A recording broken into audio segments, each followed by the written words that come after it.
Whatever you give, it's going to come back. Now, all of us hear the saying, as you sow, so shall you reap. And we use that in a negative context. But let's look at the positive side of that. That if you sow some good stuff out here, if you make it your business, how you give your life, to give the best that you have, to give love, to give encouragement, to give help, to give support. If that's what your life is about, whatever you put out here, ladies and gentlemen, I guarantee you, it's going to come back. Now, the reason that most people don't give is because they operate out of a consciousness of scarcity. They don't believe that there's enough to go around. They can't see themselves having the capacity to give. They don't believe that they have anything to offer. They don't see themselves as an opening for the universe to work through. So if you begin to look at this new era that we're in, begin to see yourself as an opening for the universe to move through, to work through, to make a difference in life. See yourself being used by life to improve the quality of life, to expand and to grow. Most people have a very limited view of themselves and a very limited view of the universe, do not see their relationship to the universe, and cannot see how energy and things can flow through them. I love Gibran and the prophet. Then said a rich man, speak to us of giving, and he answered, you give but little when you give of your possessions, but it's when you give of yourself that you truly give.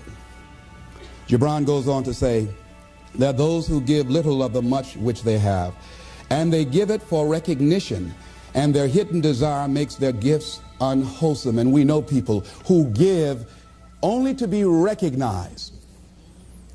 I love that old saying, judge a man not by what he does, but by that he doesn't have to do. And to judge the true quality of a man is what do you do when nobody's looking. Gibran goes on to say something else important. He says, and there are those who have little and give it all. These are the believers in life and the bounty of life.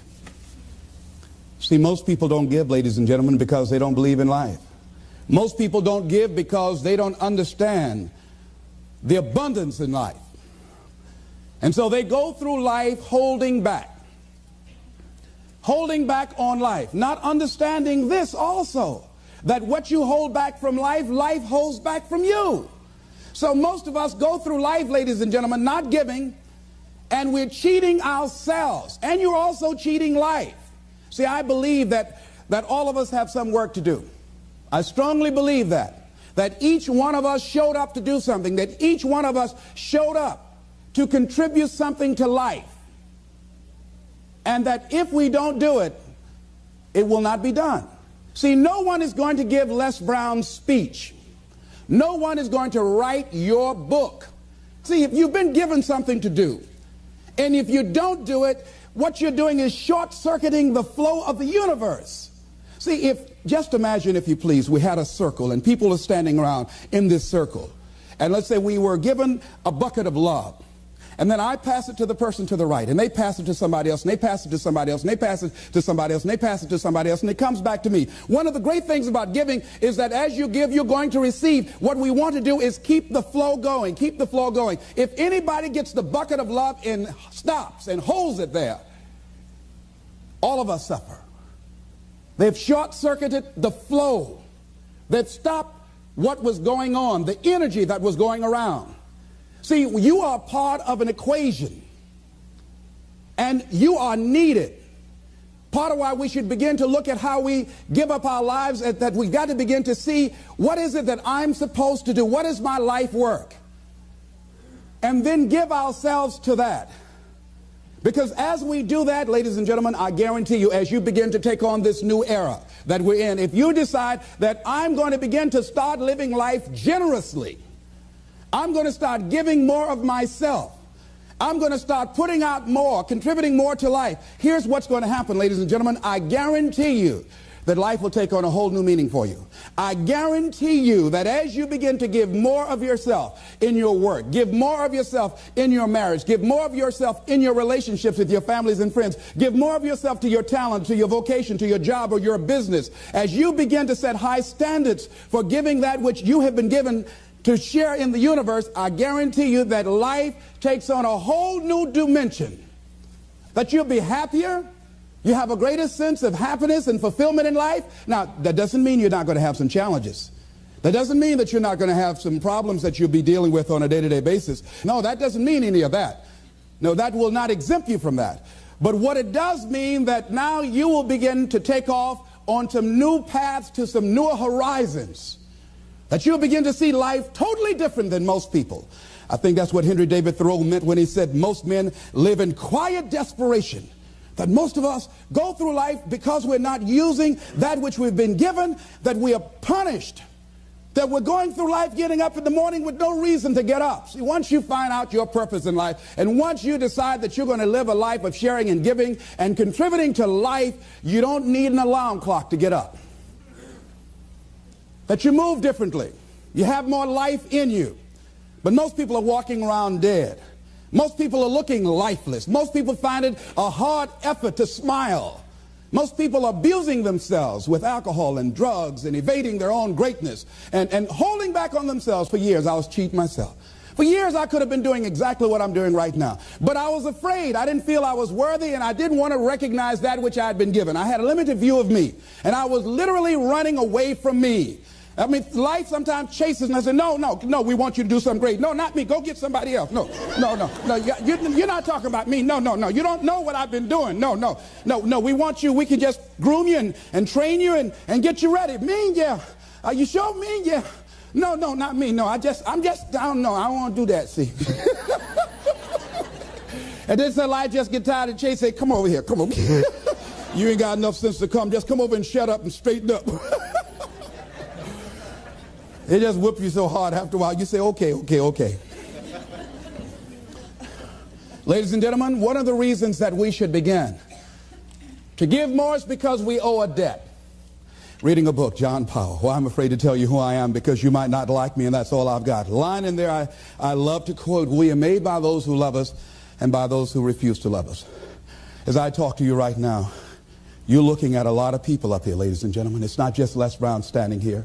A lot of people have contributed to make me who I am right now. None of us are here because of our own doing. All of us have had life to contribute to us. Many times complete strangers. So we all have cookie people in our life. What do you mean by cookie people? Cookie people and chicken soup people, as I call them when I do my workshops. Cookie people are people like Miss Lillian.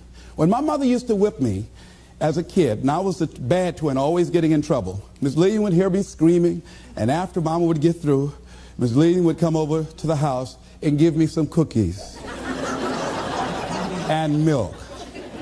And my mama said, what you doing back there, Lillian? I'm just giving him some cookies, Mamie. And she said, here you are, Leslie. Even though you're a bad little boy, I brought you some cookies. So cookie people are people who, even when you are bad, even when you are not being who you really are, they look beyond your faults and see your needs. Even if you're a moody person and curse them out and dog them out sometimes, these cookie people love you unconditionally. How many of you have ever had cookie people in your life? All right. So we all have had cookie people that the universe has put in our lives to contribute to us. The other people are the chicken soup people. Chicken soup people are people that you can call at 2 o'clock in the morning and say, I got a flat tire, will you come help me? Or my battery is not running, would you come give me a jump? Or I need some help, would you come get me out of jail? If you don't have some chicken soup people in your life, you better get some. But these are people that you can always call on to help you out. So I'm encouraging you to give a letter of appreciation to some of the cookie people in your life. Some of them might have already made their transition. Write some letters to some people who were a leg up for you, some people who contributed to you being who you are. And just say, I was just thinking over the years, I know you know I love you and appreciate everything you've been to me, but I just wanted to drop you this letter. How do you think they'll feel if they get that? Just out of nowhere, just want to thank you for how you have enriched my life.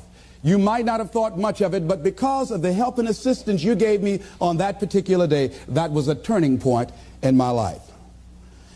Why should we give? Well, giving creates a vacuum.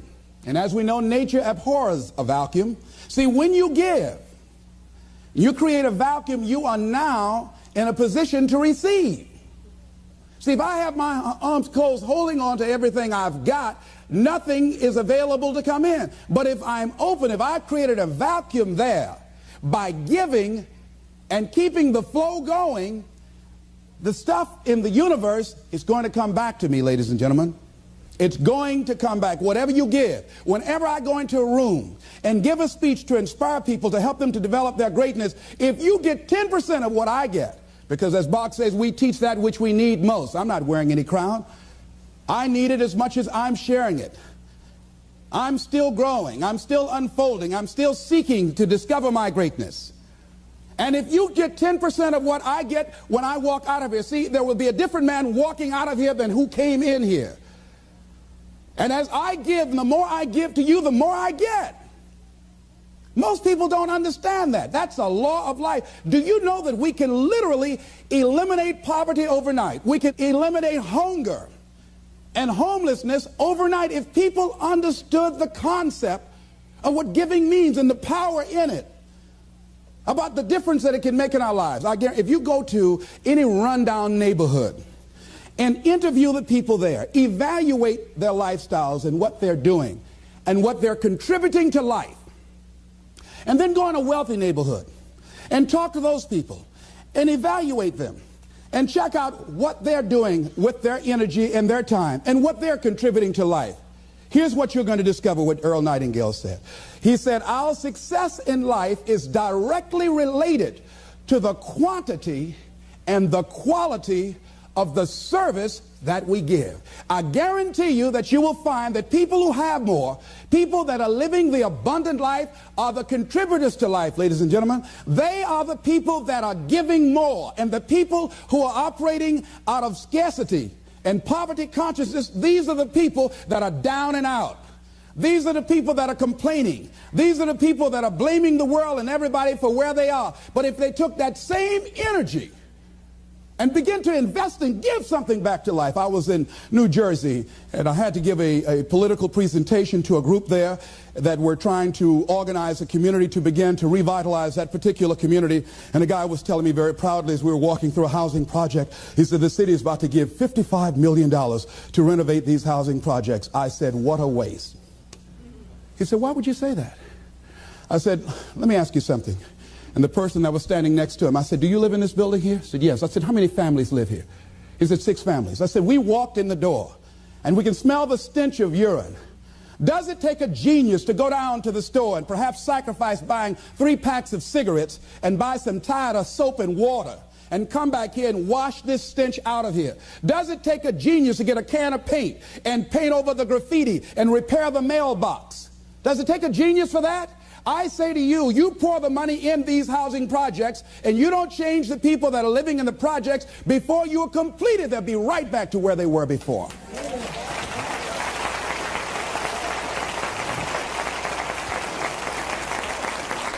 If it is to stand, and I'm not saying that there aren't situations where people need some help and assistance, but people must be allowed to contribute. I say they should pay for the paint.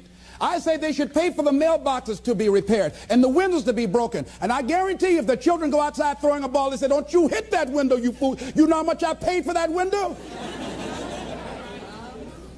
Makes a difference.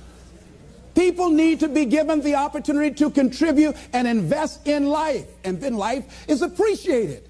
But if we just give, and you don't want to just give, you want to give to people who are out there struggling and making it and trying to make impact on the universe. I'd rather give to a man who's already doing it than somebody over here doing nothing and try and go over there. Man, why don't you get up and do something? Hey, listen, if you have to go over there and get them up, you have to do that for the rest of your life. So do it with those who are doing it.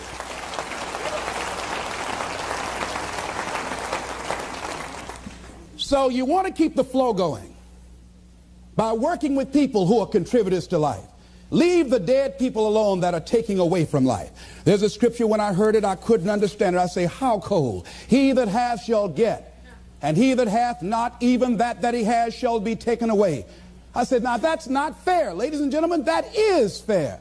He that hath what becomes the key? He that hath a generous view of life. He that has courage. He that hath initiative. He that hath resourcefulness. shall get.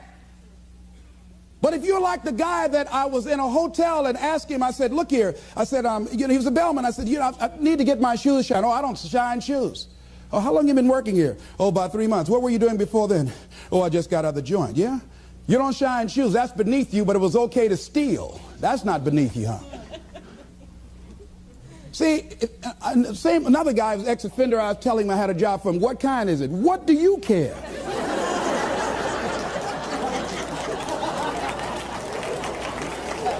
Making an honest living, not worried about somebody knocking on your door in the middle of the night. If it's cleaning toilets, you ought to be happy. See, he's a taker, ladies and gentlemen. He thinks that somebody's just going to come give him something out here in life. It doesn't happen that way. No, it doesn't happen that way. Here's something else you're going to discover in giving. Something that's very important. Give thanks. Giving thanks creates power. Give thanks for your house. Give thanks for your apartment, for your car, for your family, for your health, for your relationships, for what you have. When we focus on something, it expands. When you're giving thanks, when you're showing a spirit of gratitude for what I got, not that you're satisfied with it, but you're grateful for what you got. Whatever you focus on, that's what you're going to continue to multiply and expand in your life. But if you focus on what you don't have, if all you can do is point out the negative things in your life, whatever you focus on, you're going to expand that. Some people, all they can do is complain. That's all they can do. They can't find anything to say good about life and about anybody else. Every time they open their mouths, that's what their minds are consumed with, and that's all they're producing in their lives. And these are people that you don't want to be around. Develop a spirit of gratitude. I'm thankful for life. I'm thankful to be an American. I'm thankful to be on this part of the planet. I'm thankful to see another day. No, things aren't what I want them to be. No, I don't have all the things I want to have. But I'm thankful that I'm still here. I have another opportunity, another day to live, another chance to contribute, another chance to make a difference in life. So begin to give thanks for what you have. Whatever you focus on. Remember now, you want to become aligned with the universe. If you have scarcity in your life, it's because you have a consciousness of scarcity. As you begin to become thankful for what you have, for the abundance that you now know is coming your way, that you're attracting to you, for the good relationship that is coming your way right now, it will begin to create incredible opportunities for you to begin to improve your life and the quality of life of people around you. Giving is also, ladies and gentlemen, forgiving. Give forgiveness. Many of us do not realize that we cannot grow, that we are blocking ourselves, we are blocking our good in the universe. We're literally standing in the way of the flow of what life has to us because we haven't learned how to forgive. We haven't learned how to let things go so we can get on with our lives. When we forgive, ladies and gentlemen, it's not for the other person. Oh, no. It's for you. It's not for them, not because they deserved it or they earned it. You're forgiving other people. First of all, you've got to forgive yourself. But when you forgive other people, it is mentally and spiritually healthy to forgive. To let that luggage go, as Paul said, forgetting those things which are behind, reaching forth unto those things which are before. Oh, we hear it, but it's hard to do. It's hard. What you have is enough. Whatever you have to give. And the more you give, the more you realize you have to give. And we all have to. There are people who made the supreme sacrifice for us to enjoy freedoms that we take for granted. Oh, none of us can feel that we have nothing to give back. Next thing is, giving empowers you. It makes you more powerful. See, the more you give to life, the more you're able to get from life. See, most of us go through life, ladies and gentlemen, feeling that we don't have enough to share, feeling that we will be depleted if we give of our resources because we don't see ourselves connected to the abundance of life. I feel very strongly that we can make an incredible difference in life. Phyllis Marx said, giving empowers you because taken to its ultimate, what you are really giving is love. Love is the motivating force behind the infinite supply of universal energy. Love truly makes the world go round. And as with anything circular, it's going, keep coming back. Phyllis is right. So as she continues to give love and hope to these people, she receives love and hope for herself and helping to begin to restructure and redesign the kind of life that she wants. We all have had experiences in our lives that if we permit these experiences to do so, we will allow them to weigh us down. If we permit them to do so, they will be luggage that will be dragging through life, holding us down, stifling our potential to give and to contribute in life. If we continue to carry all of these things, we can never be open to the love and the abundance and the opportunity that life has to offer us because we are so full with what we've got. I'm thinking about an exhibition that was held in Africa where they were trying to catch some monkeys that were a very rare species. And because they were so fast, so agile, and very fragile, they did not want to harm them in catching them. They did not want to hurt them physically. So what they did in order to catch them, they found that these monkeys were very fond of a certain kind of nut that grew in that particular area of Africa. And what they did was that they put these nuts inside of bottles and put a rope on the bottle and held the rope from a distance. And so the monkeys would come and, being curious, see the nuts inside the bottle, would reach in and pick the nuts up. Now, what happened was that they couldn't pull their hands out with the nuts still in the bottle. And so then the exhibitioners, the hunters, would come while the monkeys are there just jumping around. All they have to do now is let the nuts go. That's all they got to do is they just dance it all around. All they have to do is let it go, and they can be free and run. They hold it on to the nuts, and the people come and catch them. And a lot of us, that life is kicking our butt. And all we have to do, is let it go.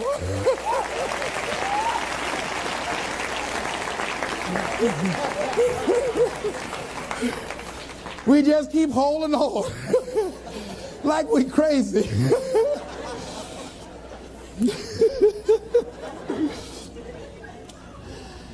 Ladies and gentlemen, giving creates energy in ourselves and in others. Have you ever helped a blind person go across the street? Or help a senior citizen? Or give somebody some help? Held the door for somebody, or an elevator? I mean, don't you have a good feeling inside like, I done good? How many of you get a good feeling inside when you do something good for somebody? See, we're really giving to ourselves. See, that's really the law. When you are giving to yourself. That's who you're giving to.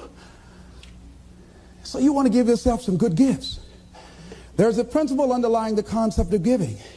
The energy flowing through us as we do, that love generates abundance in our lives, and we are able to reap so much from life as a result of our giving. How are you giving up your life? Do you know, to the degree that you are giving, to that degree determines how much you enjoy life, how meaningful your life is. There are things, ladies and gentlemen, I used to do I can't do now.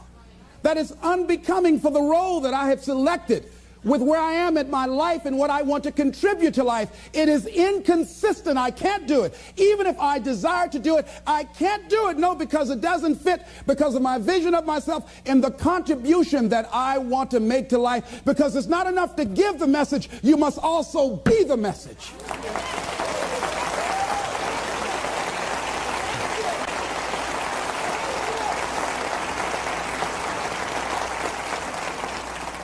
Next thing is that we must give out of a sense of oughtness.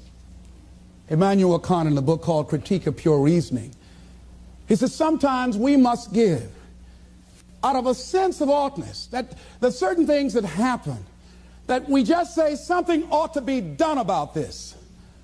A policeman in Washington, D.C.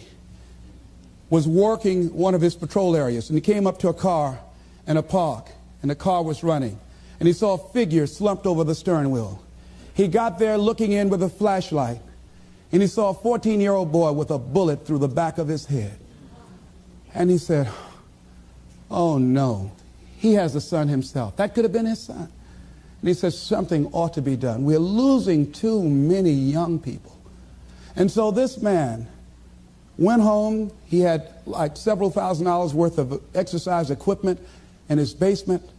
He rented a place. He started bringing the kids in to get them involved in taking care of their bodies and physical exercise and athletic activity.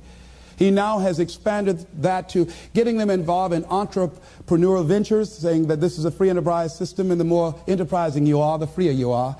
And now these kids have started their own business. They have a little shopping center that they run, they operate, they are managing. And they have commercials on radio, and I'm going to be going there doing some training with them. So he decided, because of that event, that I ought to do something. Now, some of the things that's going to happen when you look out and see what can I contribute to, what can I give, I guarantee you, ladies and gentlemen, you're going to have a voice that's saying, it's just no use. It's out of control now. There will be a voice telling you that you'll be wasting your time and wasting your energy and wasting your effort. I say don't listen to it. Listen to that still small voice that says, I can do something, and I ought to do it. We ought to do it. Disraeli said this: nothing can resist the will of a people that will stake even their existence on the extent of their purpose for good. I strongly believe that as we begin to look toward the future, and that as each day we get up in the morning, and be it that you're going to give to make the environment safer for everybody on the planet, be it that you're going to do things to help the sick or the physically disabled or recovering crack cocaine addicts, be it that you want to help and contribute to youth or do something for the homeless, whatever you want to do, if you get up in the morning out of a sense of oughtness and decide that I am an opening for the universe, that life can work through and use me as a channel and as an instrument for change, and each day we get up, we make it our personal business to make a difference in those areas that we're concerned about. How are we going to do it? We don't know, but we know that we can make a difference. And we might not be here to see the results of our efforts. We might not be here as many of the people who before us made sacrifices that they did not live to see or reap the benefits of. James Weldon Johnson, stony the road we trod, bitter the chastening rod, felt in the days when hope unborn had died. Yet with a steady beat have not our weary feet come to the place for which our fathers died. We've come over a way that with tears has been watered. We've come treading a path through the blood of the slaughtered. When we came here, somebody paid the price for us to be here. And as we begin to look toward the future, we all have an obligation to give something back. A lot of us don't give more because of the fact that we allow ego to get in the way. I'm thinking of a man that was well-dressed, walking through a neighborhood one day, and a lady came to the door, and she said, "Hey, you." He stopped. He said very politely, "Yes, ma'am." She said, "Come here." He came to her. "Yes, what may I do for you, ma'am?" She said, "I want you to cut my wood." He said, "Yes, ma'am." He took his coat off, and he took the axe that she had there, and he cut the wood. She said, "I want you to take some around the back and put some in the fireplace." He said, "Yes, ma'am." And he did that. And after he finished, she said, "What do I owe you?" He said, "Nothing, ma'am. Thank you for the opportunity to serve you." She said, "Okay." And he left, and he was walking down the street with his coat over his shoulder. And her maid came up. She said, "Do you know who that was?" And the lady she worked for said, "No." She says, "That's the great Negro educator, Booker T. Washington." She looked out the window. She said, "Is that right?" She said, "Send for him."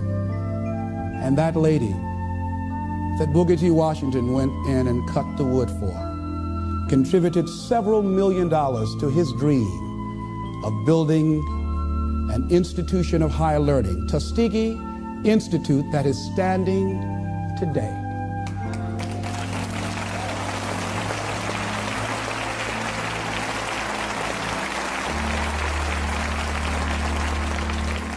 What if he had said,